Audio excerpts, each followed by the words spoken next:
حضرت عمر بن خطاب رضی اللہ عنہ کا اسلام قبول کرنا اسلامی تاریخ کا ایک نہایت انقلابی اور طاقتور واقعہ ہے۔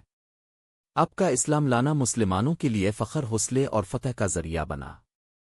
اس وقت تک اسلام کو چھپ کر پھیلایا جا رہا تھا، لیکن حضرت عمر کے ایمان لانے کے بعد اسلام کو کھل کر بیان کرنے کا آغاز ہوا۔ حضرت عمر کا اسلام لانے کا واقعہ۔ پس منظر: حضرت عمر اسلام دشمنی میں بہت آگے تھے۔ وہ قریش کے معزز سرداروں میں سے تھے، مضبوط دلیر اور بے خوف انسان سمجھے جاتے تھے۔ ان کی طبیعت میں سختی بھی تھی اور غیرت بھی۔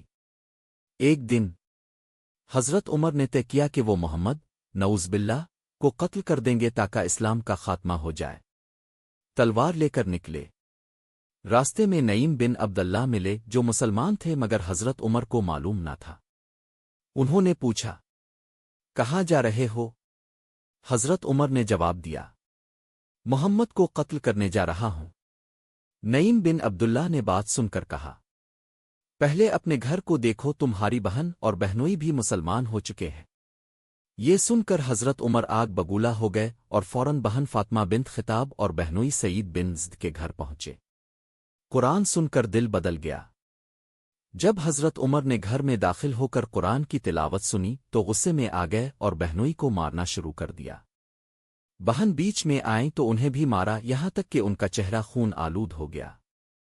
مگر انہوں نے کہا، عمر، جو تم چاہو کر لو، ہم اسلام نہیں چھوڑیں گے۔ یہ سن کر حضرت عمر کو شرمندگی ہوئی اور انہوں نے کہا، مجھے وہ کلام دو جو تم پڑھ رہے تھے۔ انہوں نے پہلے شرط رکھی کہ پہلے پاک ہو جاؤ۔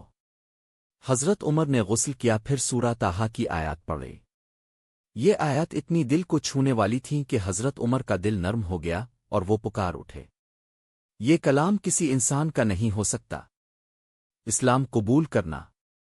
حضرت عمر فوراً رسول اللہ کے پاس پہنچے جو اس وقت دارن ارقم میں تھے۔ صحابہ کرام کو خدشہ ہوا، لیکن نبی کریم نے فرمایا، اگر عمر کا ارادہ نیک ہے تو ہم خوش ہیں، اگر برا ہے تو ہم تیار ہیں۔